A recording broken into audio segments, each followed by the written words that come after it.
శిఖరాలకు ఎక్కినప్పుడు నీ సమస్యలన్నీ నీ కిందే ఉంటే దేవుడు నిన్ను ఉన్నతంగా నీ ఒక్కగానొక్క కుమారుడిని నాకు ఇచ్చి అబ్రహాము నేను నిన్ను దీవించబోతున్నా.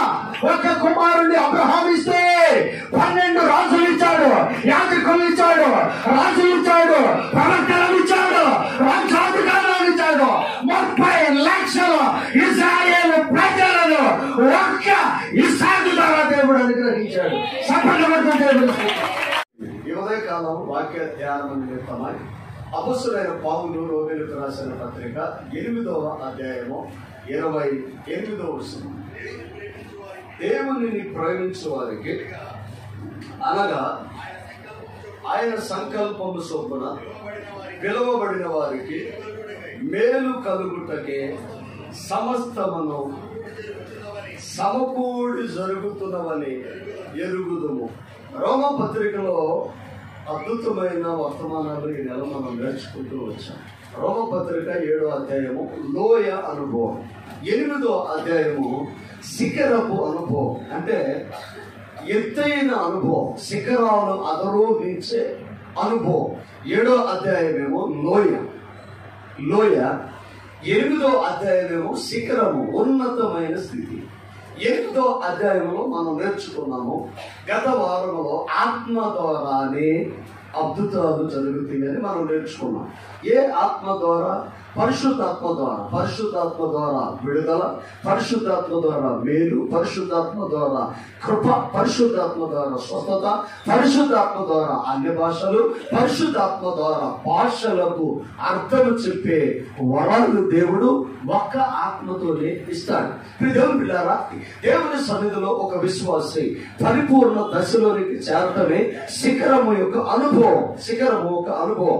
ఈ అనుభవం ఎలా ఉంటుందంటే, ప్రియ దేవుని బిడ్డారా, ఒక విశ్వాసి పరిపూర్ణంగా ఎదిగే ఒక విశ్వాసి పరిస్థితి ఏంటంటే, అప్పైనా నో ప్రాబ్లం, బలహీనత అయినా నో ప్రాబ్లం, బిడ్డల మాటకు నో ప్రాబ్లం, ఆర్థిక పరిస్థితులు ఏమో ఇబ్బంది లేదు. ఎందుకంటే యేసే నాతో ఉన్నాడు, ఖచ్చితంగా ఏదో ఒక రోజు నన్ను విడిపిస్తాడు.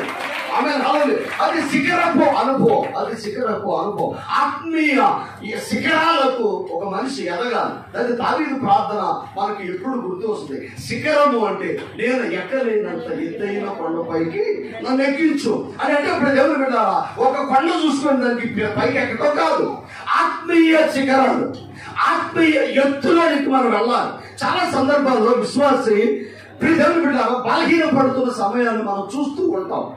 తలనొప్పి, కాళ్ళు నొప్పి, బలహీనత, సమస్యలు, అప్పులు, నిరాశ, నిస్పృహ, వేదన మనిషిని కొంగదేస్తాయి.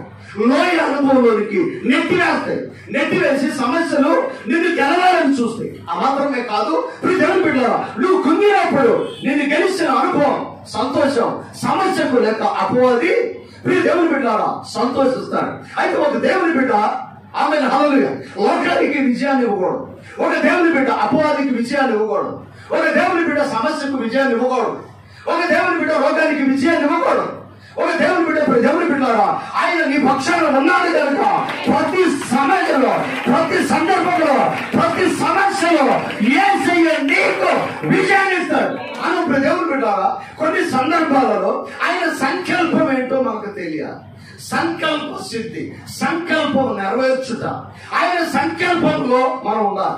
ఆత్మీయ శిఖరపు అనుభవం మొట్టమొదటి దేవునిని ప్రేమించు వారికి. అంటే ఇప్పుడు దేవుని బిడ్డ నువ్వు దేన్ని ప్రేమిస్తున్నావు? దేన్ని ప్రేమిస్తున్నావు? కొంతమంది వాళ్ళ వెండిని, కొంతమంది బంగారాన్ని, కొంతమంది భర్తను, కొంతమంది బిడ్డను, కొంతమంది వారికి ఉన్నదాన్ని బట్టి అతిశయిస్తారు. అందుకేనంటాడు కొందరు గుర్రాలు, కొందరు రథాలను బట్టి అతిశయిస్తారు. కానీ మేమైతే దాన్ని బట్టి అతిశయించాం. ఎందుకంటే ఒకరి గుర్రం అతనికి అక్కడికి రాదు, ఒకరి కత్తి వారికి విజయాన్ని ఇవ్వలేదు. మరి ఎవరిస్తాడు? యేసయ్య కదా ఇస్తాడు. అందుకనే దేవుడిని ప్రేమించాలి. అబ్రహామును ఒక రోజు పిలుస్తాడు. పిలిచి దేవుడు పెట్టారా అద్భుతమైన ప్రణాళికలో దేవుడు అబ్రహామును నడిపించాడు. ఎలాంటి వాడంటే నువ్వు వెళ్ళమంటే వెళ్తాడు, నువ్వు కూర్చోమంటే కూర్చుంటాడు, నువ్వు నడవమంటే నడుస్తాడు. అలాంటి వ్యక్తి ఒకనొక సందర్భంలో దేవుడికి అనుమానం వచ్చింది. కారణం ఏంటంటే ఎక్కడో డిస్టర్బ్ అయిపోయాడు అబ్రహాం, ఎక్కడో ట్రాక్ తప్పాడు. ఆత్మీయమైన అనుభవంలో నుంచి పక్కకెళ్ళినట్లుగా దేవుడు కనిపించిందేమో. ఆత్మీయ శిఖరాలను ఎదిగే సమయంలో ఆయన సంకల్పము నీలో నెరవేర్చడానికి ఆయన ఇష్టపడతాడు. ఆయన సంకల్పం ఎలా ఉంటుందంటే నిన్ను దీవించాలి అనుకున్నప్పుడు, ఉదాహరణ చెప్పరా, దావీదు రాజుగా అభిషేకించాడు. ఆమేన్. అభిషేకించిన తర్వాత వెంటనే సింహాసనాన్ని ఇవ్వాల. దేవుడు ఏం చెప్పాడు? నీవు రాజువి, 30 లక్షల మంది ఇశ్రాయేలు ప్రజలకు నిన్ను రాజుగా నేను ఎన్నుకున్నాను. దావీదు, గొర్రెల దొడ్లో నుంచి నేను నిన్ను బయటికి తీసుకొని వచ్చాను. నేను నిన్ను ఎన్నుకున్నా. ఇశ్రాయేలు రాజు కావాలని అడిగినప్పుడు దేవుడే రాజును మొదటిస్తాడు. సౌలు అనే రాజు ఆత్మీయంగా దేవునికి వ్యతిరేకంగా దేవుని చిత్తానికి అడ్డుగా ఉన్నాడు. దీర్ఘదర్శి ప్రవక్త అయిన సమయంలో దేవుని సన్నిధిలో కూర్చొని కన్నీరు కలుస్తున్నాడు. ప్రవక్తల ఉద్దేశం ఏంటంటే దేశం బాగుండాలి, ప్రజలు బాగుండాలి, ఆరాధన ఉండాలి, దేవుని ఆరాధన చేసే పరిస్థితులు ఆశీర్వాదకరంగా ఉండాలి. ఏదక్కడ లేదు, ప్రవచనం లేదు, దైవోక్తి లేని చోట జనులు చనిపోతారు. ప్రవచనము లేని చోట జనులు కట్టుదప్పి తిరుగుతారు. అలాంటి పరిస్థితే అక్కడ వచ్చినప్పుడు దేవుని బిడ్డారా, సమయాలు దేవుని సన్నిధిలో ఏడుస్తూ ఉంటాడు. సమయాలు నేను విసర్జించిన సౌలుని గురించి నీవెందుకు దుఃఖపడతావు అని అంటూ, సమయాలు లే, నీ కొమ్మును తైలంతో నింపుకో. ఇశ్రాయేలీయుడైన యెషయా ఇంటికి వెళ్ళో ఆ తర్వాత ఏం చేయాలో నేను చెప్తాను. అక్కడ పెద్దలు బిడ్డారా దావీదుని పిలుచుకుంటాడు. నువ్వు ప్రార్థన చేసి వెళ్తే నీ సహాయాన్ని దేవుడు ఎలా సిద్ధపరుస్తాడో అర్థమవ్వాలి. దావీదు ప్రార్థన ఎక్కలేని పెద్దయిన కొండపైకి మేలు కలుగుటకి సమస్తము సమకూడి జరుగుతున్నాయి. ఈ యొక్క కొమ్మును తైలంతో నింపుకొని యెషయా ఇంటికి వస్తాడు. దేవుడు దావీదును బయలుపరుస్తాడు, అభిషేకిస్తాడు. ఇశ్రాయేలు ప్రజలకు రానున్న దినాలలో 30 లక్షల మంది ప్రజలను ఏలుటకు రాజుగా ఇదే ఉంటాడు. తీసుకొని వచ్చి సింహాసనాన్ని ఇవ్వాల, శ్రమ ఇచ్చాడు. ఆయన సంకల్పమును నెరవేర్చు మేలు కలుగుటకే సమస్తమును సమకూడి జరుగుతున్నాయి. ఎంతనే తీసుకెళ్లి సింహాసనం మీద కూర్చోబెడితే దావీదు కంగారు పడిపోయాడు. చాలా సందర్భాల్లోనండి మనం ప్రార్థన చేస్తాం, ప్రభా ఇల్లు కావాలి, ఇల్లు కావాలి, ఇల్లు కావాలి. ఎవరో ఆరోగ్యం కావాలి, ఇవ్వచ్చు, లేదు డబ్బు కావాలి, అందరికి వస్తున్నాయా, వివాహాలు కావాలి, ఇవన్నీ ప్రార్థన చేస్తాం. అడిగినప్పుడు ఏది అవ్వాల, అయిందా? కానీ ఇప్పుడు దేవుడు అలాగని కాకుండా ఉందా అంటే మనం అడిగినవన్నిటినీ యేసయ్య ఇచ్చాడు. కానీ ఆమె నువ్వు అనుకున్నప్పుడు కాదు, నీకు అవసరం వచ్చినప్పుడు ఏది కావాలో అది ఇచ్చాడు యేసయ్య. నన్ను చెప్పబట్టు పని చేస్తుంది వెళ్ళు, జీతం ఇవ్వాల్సిన కంగారు ఎవరికి ఉంటుంది? యజమానికి ఉంటుంది. సమర్పణ కలిగి ఉంటే, నమ్మకం కలిగి ఉంటే, విశ్వాసంతో ఉంటే, నీవు దేవుని బిడ్డరా ఒక డెడికేషన్ తో నువ్వు పని చేస్తే కంగారు నీకు కాదు. సాయంకాలము పేమెంట్ ఇవ్వాలనే కంగారు యజమానికి ఉంటుంది. దేవుని యొక్క ఆలోచన విధానం ఎలా ఉంటుందంటే మనకు అర్థం కావాలి. ఇప్పుడు దేవుని బిడ్డలారా నీకు సహాయము చేయటానికి నీవు అనుకుంటున్న ఆ పరిస్థితిలో దేవుడు ఎలా సమకూరుస్తాడో నీకు అర్థం కావాలి. ఒకరోజు యేసు ప్రభు ఇంట్లో ఉంటాడు. ఒక పన్ను వసూలు చేసేవాడు యేసయ్య దగ్గరికి యేసయ్య అడగటానికి వస్తాడు. అడగటానికి వస్తే యేసయ్య లోపల ఉంటాడు, పేతురు గుమ్మం దగ్గర ఉంటాడు. మీ యజమాని పన్ను కట్టడా అని అడిగాడు. సార్ నేను లోపలికి వెళ్ళి కనుక్కొని వస్తాను అన్నాడు పేతురు గారు. ఎవరు వచ్చారు అని అంటే పన్ను వసూలు చేసుకునేవాడు వచ్చాడు. ఏమన్నాడు అంటే మీ యజమానుడు పన్ను కట్టడా అని అన్నాడు. అంటే యేసయ్య పన్ను కట్టాలా? సర్వ సృష్టి కట్టాలి, ఆయన ఇదంతా ఆయనే, నువ్వు కూడా ఆయనవే. ఆయన మీ యజమాని పన్ను కట్టదా అంటే అప్పుడు పేతురు కైసరికి ఇద్దాం, కైసరి అంటే రాసి దేవునికి ఇచ్చేద్దాం, కట్టుకోనే ఉండదు, కట్టేద్దాం. డబ్బులు ఉన్నాయా? యేసు ప్రభు దగ్గర డబ్బులు ఉన్నాయా? పేతురు పని చేయి, ఒక గాలం తీసుకొని నువ్వు నదికెళ్ళి గాలమై ఒక్క చేపలు పడి దాన్ని నోరుతుంది, అందులో షకేలు ఉంటుంది, దాన్ని తీసుకొచ్చి కట్టేసాయి. ఇదే చరిత్ర. పన్ను అడగటానికి ఏసై దగ్గరికి వస్తున్నాడని ఏసైకి తెలుసు. దేవుని బిడ్డలారా, ఇప్పుడు ఏసై ఎక్కడ చూశాడు? నదిలో ఉన్న చేపను చూశాడు. ఎంత దీర్ఘదర్శిలో తెలుసా అండి? ఆమేన్, హల్లెలూయా. చేపనే కదండి, దాని నోట్లో ఉన్న కాయను చూశాడు కదా. కాయను శిశుతో ఉంటారు, నదిలో కాయను శిశుతో పుణ్యం అంటారు. ఆయన సంకల్పమును నెరవేర్చడానికి మేలుకోవడానికి సమస్తము సమకూడి జరుగుతున్నాయి. ఎలా జరుగుతాయో తెలియాలి. ఆమేన్. ఎలా జరుగుతాయో నీకు తెలియాలి. ఆయన ప్రజల బిడ్డ పన్నులు అడిగేవాడు వచ్చాడు, అడిగాడు, యేసయ్య లోపలే ఉన్నాడు. నేను అనుకుంటాను ఎవరో ఆ నదిలో కాయనేశారు, అది మర్చుకుంది చేపకు ఆజ్ఞాపించాడు, నువ్వు మింగొద్దు ప్రభువా, నువ్వు మింగొద్దు, నువ్వు అట్టే ఉంది. ఎప్పుడు మింగాలి? నేను చెప్తా, నువ్వు మింగొద్దు. నోట్లోనే పెట్టుకుని ఉంది. పేతురు ఏం చేశాడు? గాలం తీసుకున్నాడు, ఎరం తీసుకున్నాడు, నదిలోకి వెళ్ళాడు. ఆమేన్. చేపకు ఆజ్ఞాపించాడు. పేతురు వస్తున్నాడు, గాలం వేసిన అమ్మటే దాన్ని పట్టుకోవాలి. ఆమేన్, హల్లెలూయా. పేతురుకి ఏం చెప్పాడు? అడవుడిగా కోసేసి పొట్ట తీసేసి నా లోపల కాయ పడుతుందని చెప్పలా? చెప్పాడు. ఏం చెప్పాడు? నోరు తెరువు. నువ్వు దాన్ని డిస్టర్బ్ చేయదు, ముందు జాగ్రత్తగా తీసి నోరు తెరువు, దాని లోపల కాయ ఉంటుంది, అది తీసుకొని నదిలోనే విడిచిపెట్టు. మళ్ళీ దాన్ని నువ్వు తీసుకొని రావద్దు, దాన్ని మళ్ళీ కూరగా తీసుకొని రావద్దు. దాన్ని నోరు వలసి దాంట్లో ఉన్న కాయం తీసుకొచ్చి కట్టాయి. అంటే దేవుని యొక్క సంకల్పం ఎలా ఉంటుందంటే, నీ అవసరత ఏదో ముందే యేసయ్యకి తెలుసు. ఆమె నీకు సహాయం చేయవాలని నీకన్నా ముందే ఆయన ప్రేరేపిస్తాడు. ప్రేరేపించి ఎవరిలో ద్వారా నీకు కావలసిన సహాయాన్ని నీకు అనుగ్రహిస్తాడు. మేలు కలుగుటకే సమస్తము సమకూరు జరుగుతుంది. మన సమస్యలు కూడా మనకు మేలే, సమస్యలు మేలే. నిజమే దేవుని బిడ్డలారా, ఎంతనే సింహాసనం ఇస్తే దావీదు కంగారు పడేవాడు. కానీ దేవుని బిడ్డలారా, దావీదు జీవితంలో అద్భుతమైన ఒక ప్రణాళిక దేవుడు నెరవేర్చబడుతున్నాడు. యోనాతానుతో సహవాసం చేయటం దేవుని ప్రణాళికలో భాగమే.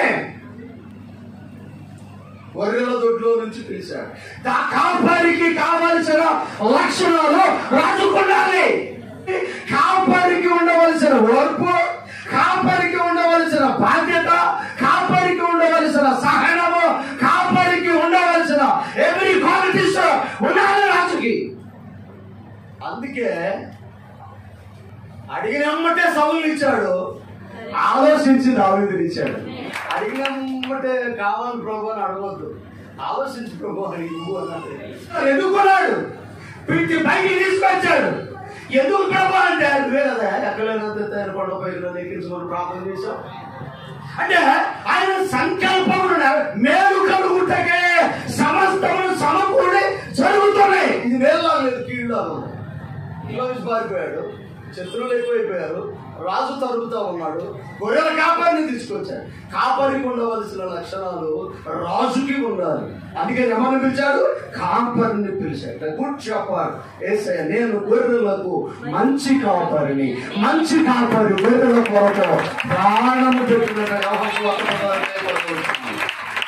రాజు ప్రజల కోసం ప్రాణం పెట్టాలి. అందుకని దేవుడు పెట్టాలా ఎక్కడి నుంచి పిలిచాడు? గొర్రెల దొడ్లో నుంచి పిలిచాడు. తర్వాత ఏం చేస్తారంటే రాజు కుమారుడైన యోనాతానుని స్నేహితుడిని చేస్తాడు. ఎవరికి? దావీదు. దావీదు స్నేహితుడు ఎవరు? రాజు కుమారుడు. వాళ్ళిద్దరి మధ్యలో నిబంధన జరిగిందంట. యోనాతాను దావీదు మధ్యలో నిబంధన జరిగింది. దావీదు యోనాతానుతో చేసిన నిబంధన రక్త నిబంధన. ఏ నిబంధన? రక్త నిబంధన. రక్త నిబంధన అంటే ఇతడు గొర్రెల కాపరి, అతడు రాజు కుమారుడు. గొర్రెల అంటే రాజుకి కాపరి లక్షణాలు కావాలి. రాజ్యాన్ని ఏ రాజుకి ప్రజల కోసం ప్రాణం పెట్టగలిగిన సమర్పణ కావాలి. రాజు ప్రజల కోసం ప్రాణం పెట్టగలిగిన వాడై ఉండాలి. అంటే కాపరి ఉండాలి. కాపరినే తీసుకొని వచ్చాడు. మరి రాజరికపు లక్షణాలు కావాలి. ఇవన్నీ కావాలి రాజుకి. కాపరి అయితేనే సరిపోదు. రాజుకి రాజరికపు లక్షణాలు కావాలి.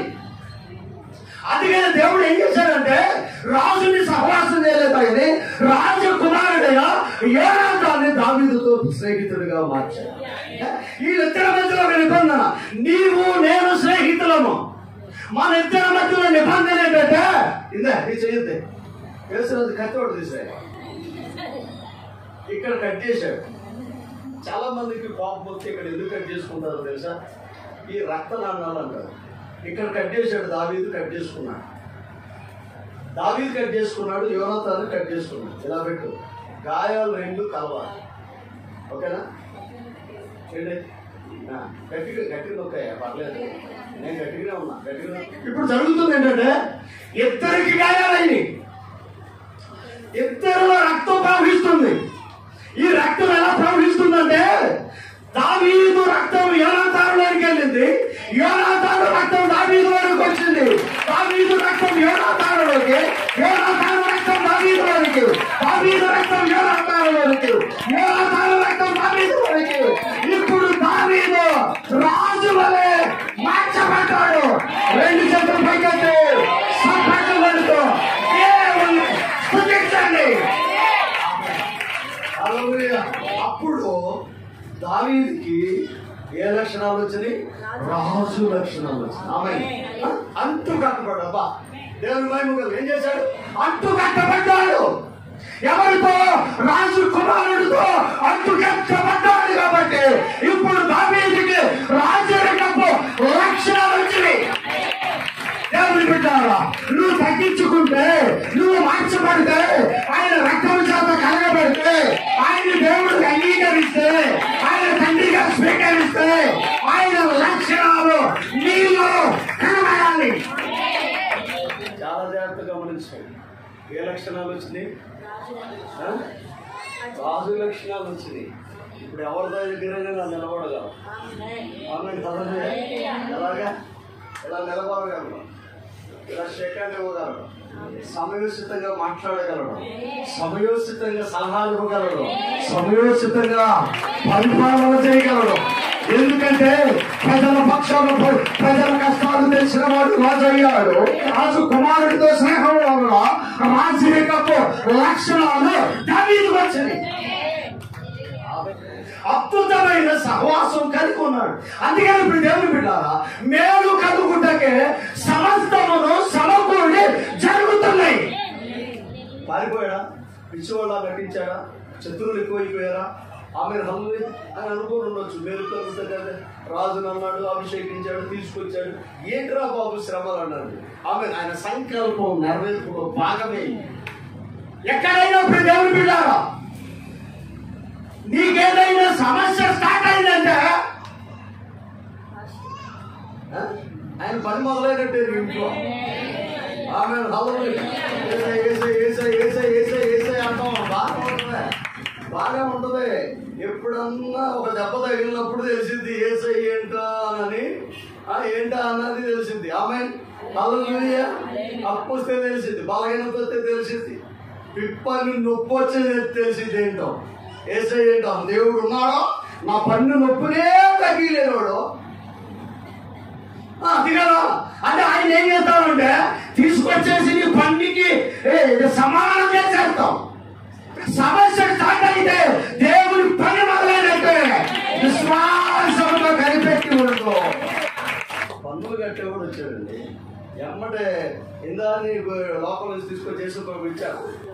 లేకపోతే కలుగును గాక తండ్రి, నాకు ఇప్పుడు ఒక షేలు కావాలి, ఇవ్వును గాక నేను అన్నాడా? అడిగాడు. పేతుర్ని సిద్ధపరిచాడు, శాపాన్ని సిద్ధపరిచాడు, ఆయన నోట్లో కాయనేసేవాడిని కూడా సిద్ధపరిచాడు. దేవుడు ప్రేరేపిస్తాడు. నదొచ్చింది కాయలే. ఏది ప్రభు ఒకటే ఉన్నాయి, నోరు మూసుకొని ఏం చేస్తాడు? అది మింగేసింది, మింగో తట్టొచ్చు, నోట్లో పెట్టుకో. కాలం వేసాడు, తీసుకొచ్చాడు, పన్ను పెట్టాడు. దేవుని యొక్క ఏర్పాటు కూడా నీ పట్ల అలాగే ఉంది. దేవుని ప్రజెంట్ నీ జీవితంలో అనుకున్నది జరగకపోవచ్చు. ఖచ్చితంగా దేవుడు నిన్ను ఆశీర్వదిస్తాడు, నీ బిడ్డలకు విషయాలు ఇస్తాడు, నిన్ను దీవిస్తాడు. దేవుని సంకల్పం నీ పట్ల ఉన్నది కనుక నేను కలుగుటకే ఇప్పుడున్న బలహీనతేమో, ఇప్పుడున్న నష్టమేమో, ఇప్పుడున్న ఆటంకమేమో, ఇప్పుడున్న పరిస్థితులు అధికమేమో. మేలుకేనా ప్రభువా ఇది వచ్చింది?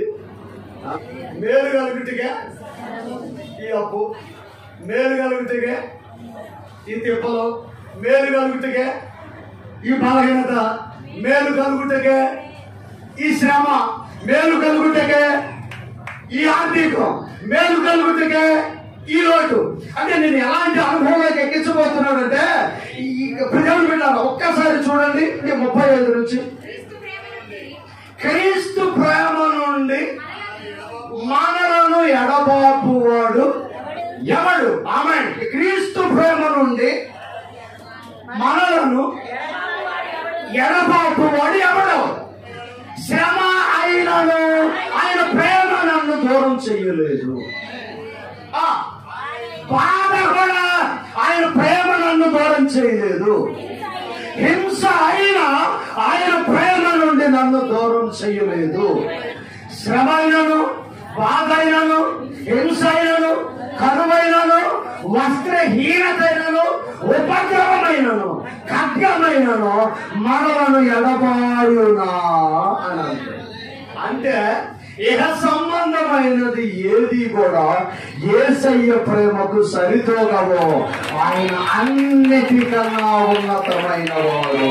ఆయన సంకల్పమును నెరవేర్చువాడుకు మేలు కలుగుటకే సమస్తము సమకూర్చును అనంటే శిఖరపు అనుభవం అదే. అంటే ఒక విశ్వాసి ఆత్మీయ శిఖరాలలో నిలవాలి. ఆత్మీయ శిఖరాలకు ఎక్కినప్పుడు నీ సమస్యలన్నీ నీ కిందే ఉంటే దేవుడు నిన్ను ఉన్నతంగా ప్రభా నువ్వు ఇచ్చావు. ఆమేన్. నువ్వు ఇచ్చావు. 90 సంవత్సరాల వయసులో, చాలాకి 100 సంవత్సరాల వయసులో బిడ్డల్లాగా గొడ్రాల్లాగా చచ్చారా వీళ్ళని లోకంలో నిందపడకుండా మమ్మల్ని నువ్వు దర్శించావు. అదే చాలు ప్రభా, అదే చాలు ప్రభా. నువ్వు అడిగావు కాబట్టి నేను ఇచ్చేస్తాను. ఆయన సంకల్పమును నెరవేర్చుటలో భాగమే ఏంటో తెలుసా? నీ ఒక్కగా నాకు కుమారుడిని నాకు ఇచ్చి. ఆమేన్. ఏది ఆయన సంకల్పంలో భాగమే అది. ప్రియ దేవుని బిడ్డలారా, ఒకవేళ అప్పుడు అనుకోవచ్చు అబ్రహాము ఇదేంటి ప్రభువా, ఆమె ఇదేం కోరిక నాయన, నువ్వు ఇస్తానన్నావు, వాగ్దానం చేశావు, ఇచ్చావు, ఇప్పుడు మరలా తీసుకుంటానంటున్నావు. ఇదేమి సంకల్పం? ఎస్, ఇది సంకల్పం, ఇది సంకల్పం. ఆమె శుక్రవారం చెప్పానా, విత్తనం ఉండాలి పంటకి. 100 పంటకి ఏముండాలి? ఆమె శుక్రవారం ఆరాధనలో ఉన్నాడు. ఒకసారి విత్తనం అన్నా, విత్తనం ఉండాలి, అంతేనా? విత్తనం ఏంటి? సంకల్పమే. విత్తనం అదే. ఆమె హల్లెలూయా. అబ్రహాము నేను నిన్ను దీవించబోతున్నా. అరే ఉన్నదే ఒక్కడు ఆయన, అది సంకల్పం. ఆయన సంకల్పమును నెరవేరుస్తావా లేదా అని దేవుడు అడుగుతున్నాడు. అదే చెప్పాను నేను. మా ఇంట్లో 50 రూపాయలు ఉన్నప్పుడు పాస్టర్ గారు వచ్చాడు, ప్రార్థన చేశాడు. ఆ రోజు ఫీడింగ్ అవి ఇవ్వాలా లేదా అని ఆలోచన చేస్తూ ఉండగా ఆయన వచ్చి ప్రార్థన చేస్తానన్నాడు. ఇద్దరు మొహముఖాలు చూసుకున్నాం. అమ్మగారు నేను ఏం చేయాలి అర్థం కాల. ఆ 50 రూపాయలు ఆయన కానుక పెట్టి పంపించేశాం. 50 రూపాయలు కానుక పెట్టి నేను పంపిస్తే 200 రూపాయలు దేవుడు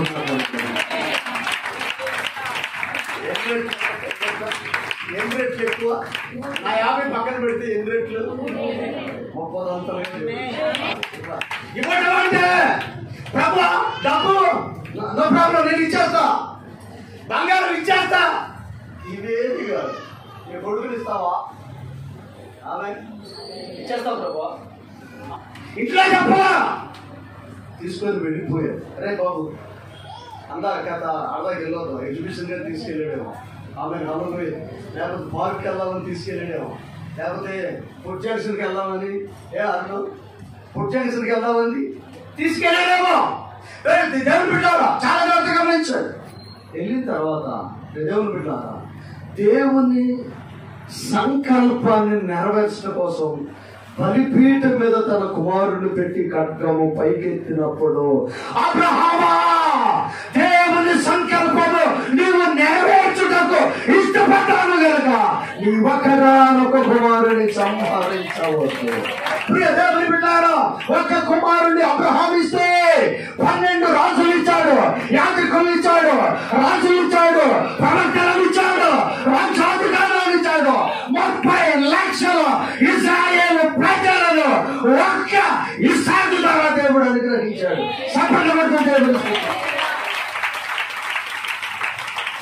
దేవుడిని ప్రేమించే వారికి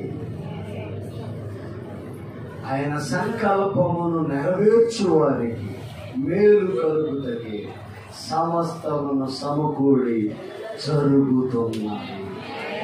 దేవుని బిడ్డ, ఇప్పుడు నీ ఇంట్లో జరిగేది అన్నీ కూడా మేలు కొరకే కానీ కీడు కొరకు కాదు. ఆయన కీడు చేసేవాడు కాదు. కీడును తప్పించి కీడును ఆయన తీసుకొని కీడును ఓడించి ఒక విజయాన్ని ఇచ్చేవాడు నా యేసయ్య. దేవుని బిడ్డ, ఆయన సంకల్పాన్ని నెరవేర్చే అనుభవం, శిఖరాలకు చేరుకునే అనుభవం. ఆ శిఖరపు అనుభవం ఏమి ఉన్నా లేకపోయినా ప్రభువుని మహిమపరిచే అనుభవం, యోబు అనుభవం. అది దేవుడు ఇచ్చాడు, దేవుడు తీసుకున్నాడు. ఆమేన్. అబ్రహాము అదే అనుభవమే. నీవిచ్చిన కుమారుడిని నీకిస్తా. ఒక విశ్వాస అనుభవం అదే శిఖరపు అనుభవం. అంటే దేవుని ప్రేమించువారు. దేవుని బిడ్డలారా, కరువైన, ఖడ్గమైన, హింసైన, ఉపద్రవమైన, వస్త్రహీనత అయిన ఆయన ప్రేమ నుండి మనలను ఎడబాయలేదు. దేవుని బిడ్డలా, నా మాటలు చాలా జాగ్రత్తగా గమనించి ఒక శిఖరపు అనుభవాన్ని మనం చూడాలి. రోమపత్రిక 7వ అధ్యాయము లోయ అనుభవం. రోమపత్రిక 7వ అధ్యాయము లోయ అనుభవం. 8వ అధ్యాయము శిఖరపు అనుభవం. ఒక విశ్వాసి లోయలో నుంచి ఆత్మీయ శిఖరాలకు చేరుకునే అనుభవంలోనికి నీవు ఎప్పుడైతే ఉంటావో, నీ రోగానికి నువ్వు భయపడవు, నీ అప్పుకు నువ్వు భయపడవు, నీ సమస్యలకు నువ్వు భయపడవు, నీకున్న ఆటంకాలకు నువ్వు భయపడవు. యేసయ్యను కలిగి ఉన్నావు కనుక సమస్తములు మేలు కొరకే సమకూడి జరుగుతుంది. శ్రేష్ఠుడా, మహోన్నతుడా, కృపా సమృద్ధిని ఇచ్చేవాడా, నీకు మహిమ. ఎంత గొప్ప దేవుడు. గొర్రెల తొడిలో ఉన్న దావీదుని బయటికి తీసుకుని వచ్చాడు. రాజుకి కాపరి లక్షణాలు ఉండాలి, అది కాపరిని బయటికి తీసుకొచ్చాడు. రాజుకి రాజరికపు అనుభవం కావాలని యోనాతానుతో సహవాసాన్ని ఇచ్చావు, నిబంధన ఇచ్చావు. దేవా, నీ సంకల్పము నెరవేర్చు క్రమములో దావీదు కొన్ని శ్రమల గుండా వెళ్ళవలసి వచ్చింది.